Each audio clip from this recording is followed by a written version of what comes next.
So like I was saying, Gladys, before we were so rudely interrupted by the end of the show yesterday. Welcome back to Video Soul. I'm Donnie Simpson. I'm Gladys. I'm sitting here with Gladys Knight. Without the pips, as you can plainly see, we have plenty of room on the couch today. Yes. But Gladys was actually here yesterday, and we didn't get a chance to finish. It was a mix-up. The limo went to the wrong place, picked Gladys up. We only got like 10 minutes with Gladys, so we decided to keep her over a day, and thank God you could stay. We do appreciate that. My pleasure. I didn't even go home. I wanted to make sure she was here. Kept the same suit on. Me too. I'm hungry too. Hey, they don't feed you BT. You know that now, don't you? Feed you BT. That's good. I don't need to eat anyhow. You know, we just sitting here talking about how we have to be fighting this stuff up and down, and you see those people can eat anything, you know, and they don't gain a pound, and you want to get a hammer. Not MC either.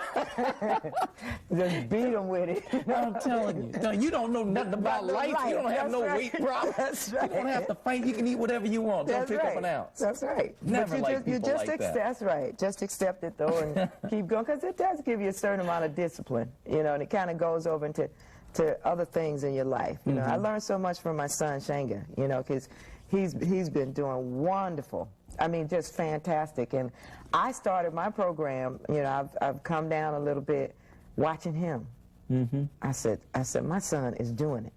And I should be setting an example for me, but they say from out of the mouths of babes, you can learn a lot from them too. And I just started watching him and doing the programs with him, you know, and it's just got me hyped up. Yeah. Well, you look great. Thank you. You really do. Thank you.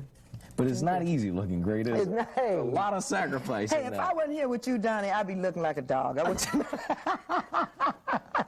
don't think that's possible, yes, Gladys. It is. Well, yes, it is. We've got to take a commercial break, but we'll be back in just a couple of minutes. Gladys Knight is going to be our special guest for the whole show today, so don't go away. We'll be back.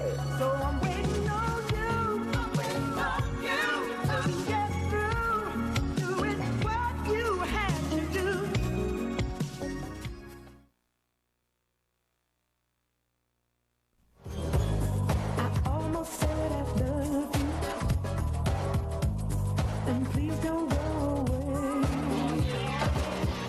We're back talking with our special guest today on Video Soul, the one and only Gladys Knight. Now, yesterday we just touched briefly on the Pips. Now, you guys, they're not singing with you on this album. Right. But if you go out and do live performances, are they with you? Or? Right now, I'm even touring alone. Oh, really? It's a wide open thing for us. We don't know what we're going to, we don't have any limitations on it, you know. And I don't want to mislead anybody like the Pips are going to be here tomorrow, because that's not the case. All right? I go on tour, my solo tour, sometime in August or September, and whatever comes after that. I'm really looking to get into film, and you should too. Well, take me with you. Yeah. You know, and I got a lot of things to do. And the things that the Pips are involved in are not like just things for the moment. You know, William and Edward have a company that they're trying to run, and I should mention their product if it's all right. Oh, it's called Enjoy, and it's a non-dairy ice cream product, and it's mostly based down south right now. And you know, it's very good, and I'm really pulling for them to get their things in the stores and stuff, you know, right now. Bubba's always had this desire, I mean, this passion to go to school. I mean, that boy loves some show business, you hear me? Yeah, but he was always like, yeah, this is my life, but I miss school. You know, sure would like to read this music, you know, that kind of thing. Yeah. So he goes to UNLV now. Is that right? Yeah, and real estate was his other love, and he's majoring in music and real estate. That's fantastic. Yeah, so, you know, they have long-term things to do, and so do I. So we're about doing those things right now, and you know, but it wasn't something people have to be upset about. You know, we hope it's something they'll be happy and proud about. You know, because it seems like, too, sometimes when we go out, we don't go out on positive notes. We always either stay too long, or we go out broke, or we go out overdosed, or we go out something. You know, we wanted to go out, if you can call it out, growing. Okay? This sounds like Dr. J, the way he left the NBA. Yeah, you know what I'm saying? Yeah, oh, I know. You know, I know that exactly kind of thing. And we want to know that there's room for all of those kinds of things, and that's what we should be about doing. You know, we got a lot to tell. Hopefully one day we can all come back together on a whole different basis, just sharing all this knowledge and experience that we've had. For the September 4th, it'll be 40 years for the Pips and I.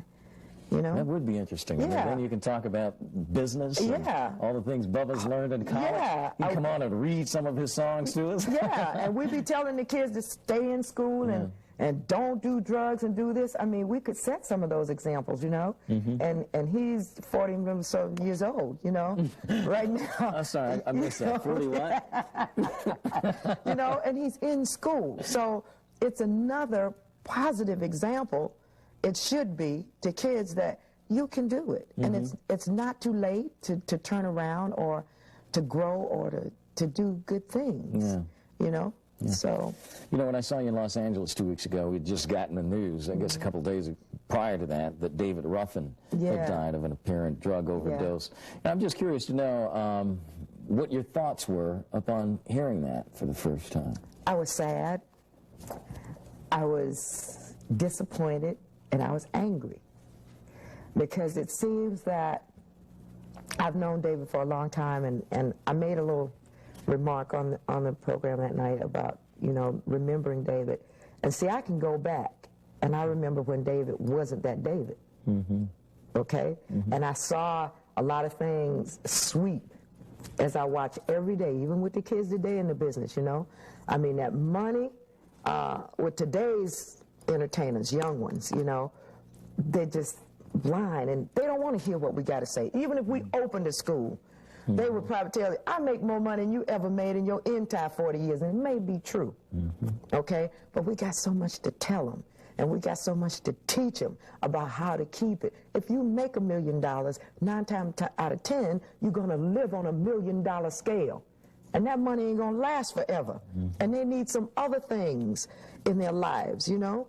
That kind of thing, things that they can be aspiring to, and so forth. But with David, I was angry. I was mad with him, you know, because we were there with each other to say, hey, that ain't no good. You don't have to be doing that kind of thing. And I would tell him. I mean, we didn't have the kind of relationships. Oh, there go to temptation. We ate bread together. We shared tables. You know, we lived in the same boarding houses. We were victims of some of the same prejudices, you know, and we enjoyed some of the same kinds of successes, you know. So it was a life for us, and to see that talent and that person be destroyed like that, I just will never get over it. It makes me mad. It really does. It makes me very, very angry. We can't reach nobody with this. I was looking at New Jack City the other day, and at the end of the movie, the guy was saying that, well, we don't make no machine guns in Harlem, okay? He was so correct. He made a point-blank statement in that, but the other side of that coin is we don't have to buy them. We don't have to use them. You're right. We all have a responsibility here, and when we stop letting people dictate what we're supposed to do, what we're supposed to think, how we're supposed to be socially, and all those kind of things, how we're supposed to support each other, and all that kind of stuff, then we're going to be much better off. We're going to be more productive to society, I think. You know, we need more entrepreneurs. We need more supporters as far as we are concerned.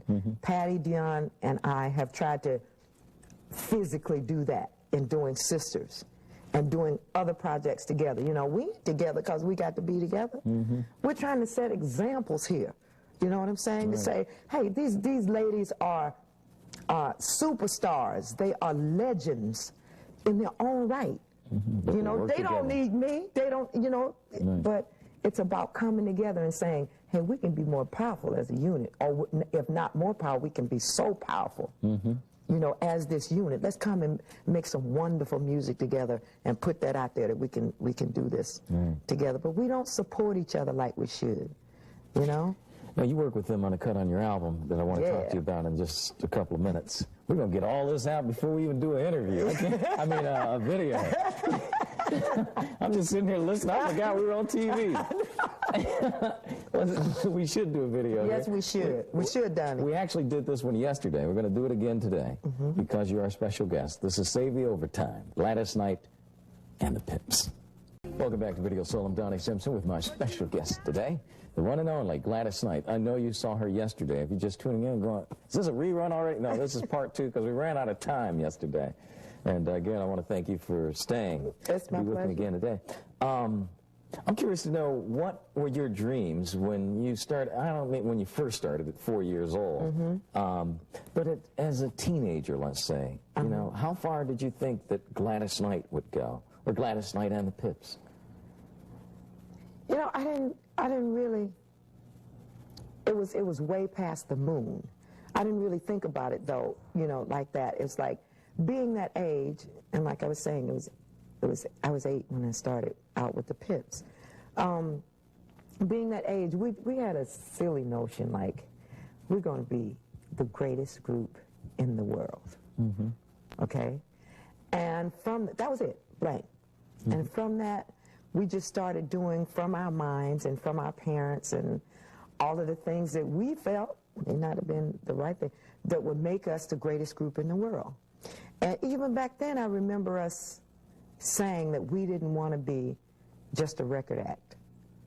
And that's when the Pips started running through the house trying to do the split, breaking fingers, stuff, to be entertaining, you know, because that's what we were exposed to at that time, the kind of entertainment, you know, the choreography.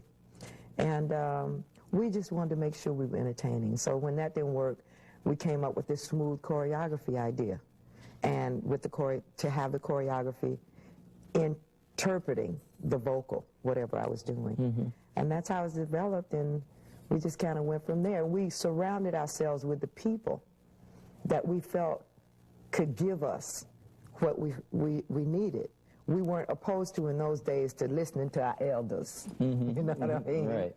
It was like we were brought up that way. You respect your elders, and they got something to say to you, and even if you don't agree or you don't like it, it's just a certain way. You better act around that. Yeah, right, you know? right. So my mom had a friend, Maurice King, who's a standard name in this business now. And we used to go to Detroit every summer because we had relatives there. And we started working with Mr. King on our harmonies and vocal things, and he taught us voice, you know, and that kind of thing. And then eventually we got with Pops, Charlie Atkins.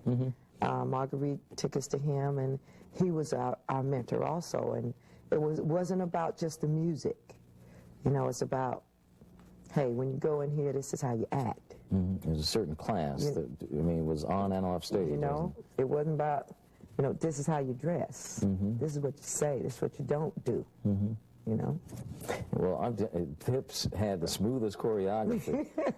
I used to love to watch the Pips from the side of the stage.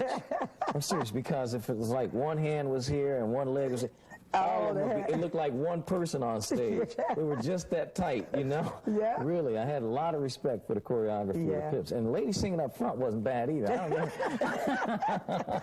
I was very, very proud of them. I was. And they put a lot of work into that. Being at Motown with acts like the Temptations and the Supremes and the Four Tops, I mean, God, just legendary acts.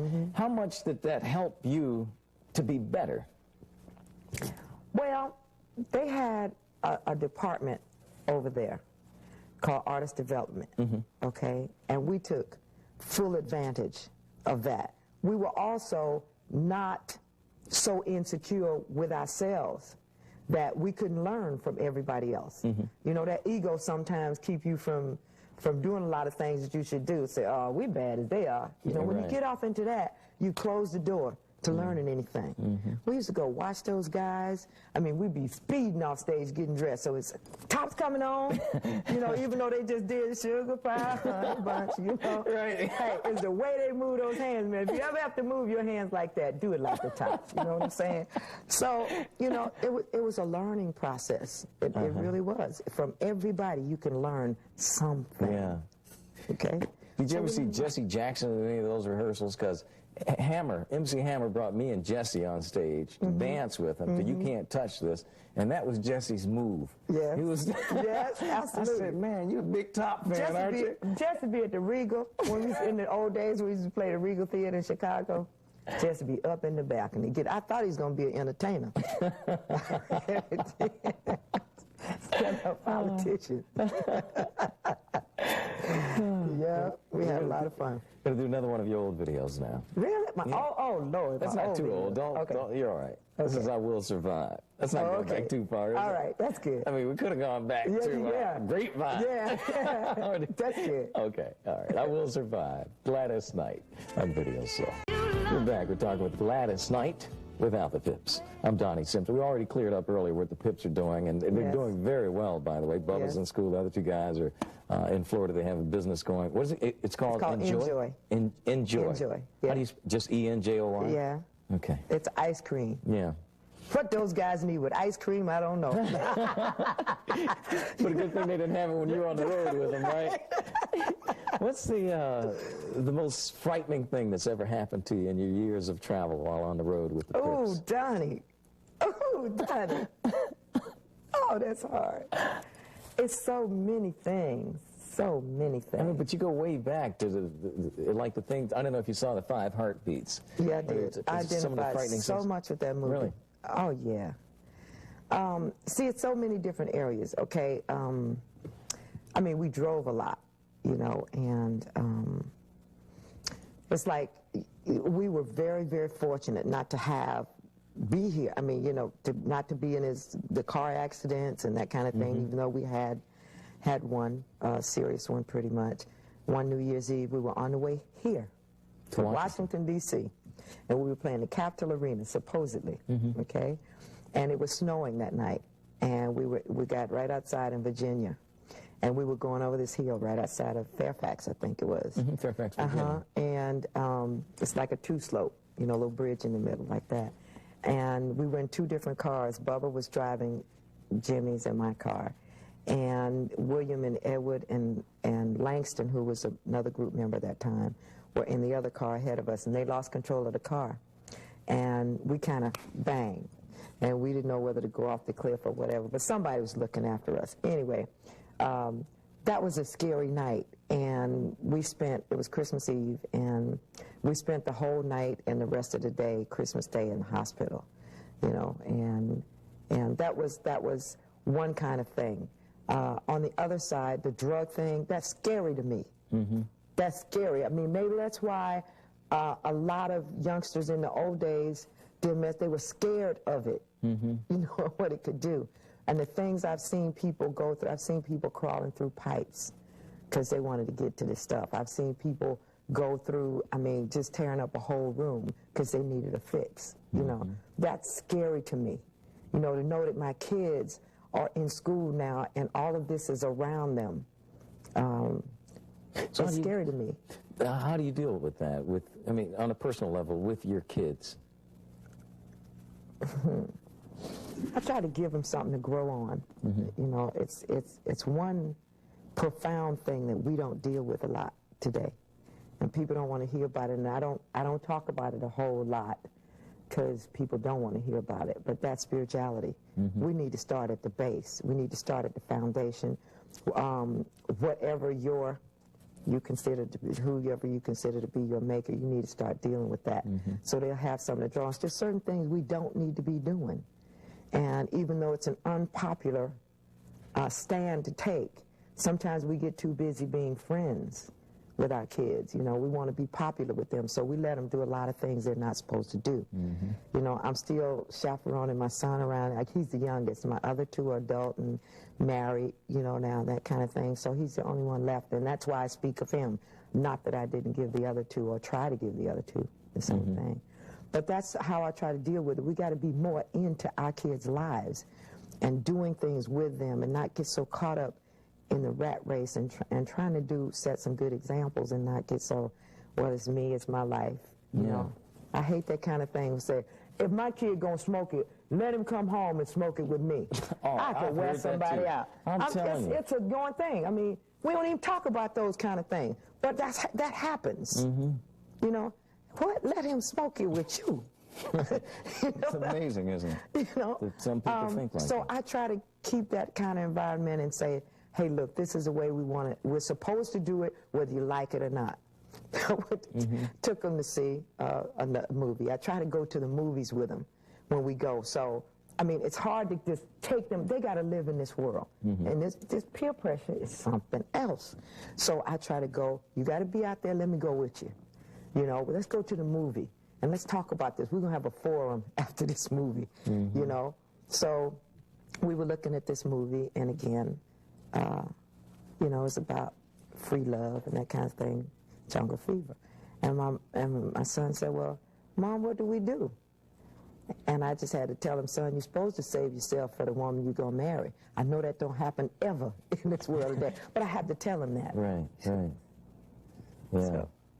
Well, you know, all you can do really is talk to them and hope that when they're faced with these decisions that they make the right ones. Right. And I think if you instill the right values in them, then they probably will. But, you know, I mean, it's a crapshoot once they leave the house. I'm telling you. You can't watch them all day. That's true. You know, and you've tried. You chaperone your kids to do married for how many years?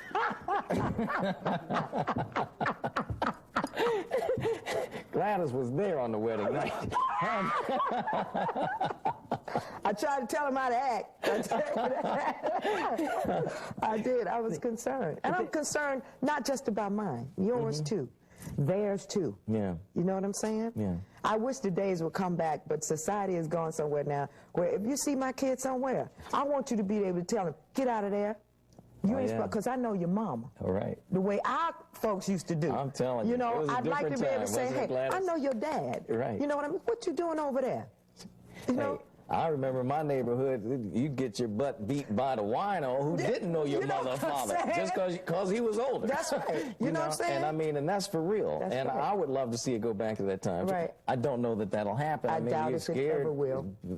You got parents who are scared of their kids and scared of any kids on the street. I mean, you don't know what these kids are packing anymore. That's true. It's a different time, and it's pretty sad. And life is so cheap these days, you know. Isn't it that true? scares me, too. You know, I told my son, I said, don't be trying to be no hero. You know what I'm saying? Right. I mean, I'm not saying walk around here scared, you know, but sometimes it's best to have a good run or to just stay away from that. Especially when you can die because you tested someone's cool. Yeah. You know, as simple as that. You know, or because they didn't like the way you looked. Right. You know, it don't have to be, or you know, or you can just be in the wrong place at the wrong time. You know, it's a real sad kind of thing. Really. Well, now that we've cheered everyone up at home, we're going to do better. Don't jump. It gets better. We're going to do better. We're going to do better. We really are, you know. We do want to show your new video, though. Okay, I like that. Yeah. I tried to write some good music for you guys, you know, and some of it makes you happy. You may not be happy about men, but some of it on there makes you happy. It really does. It doesn't bother me. I mean, I know it's kind of a half diss on men, but I just get caught up in the groove and don't listen to what you say anymore. Anyhow. Check it out. This is Gladys Knight's brand new video exclusively here on BET. It's called Men. We're back on Video Soul. I'm Donnie Simpson, and we have with us Gladys Knight. Have something for you, Gladys. All right. We'd like to present to you. Thank you very much. It's just a thank you gift for staying. We don't feed you, but we do send you home with flowers.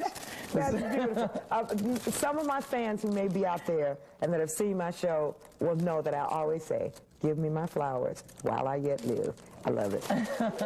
And they bring you a lot of flowers, don't they? Yeah, they do. Yeah, you must love that. I do. I mean, I appreciate my fans so much, you know, because the bottom line, to tell you the truth, is them. I don't care what a great record company you may be with. They don't buy no records, it ain't about nothing. Yeah. I don't care where you go in the world. If they don't support you, if they don't come see you, it's not happening. Right. You know, and too often we forget that. You know, and that support is so very, very important. I consider them my family. Well, you know, I think that attitude has everything to do with the longevity that you've enjoyed.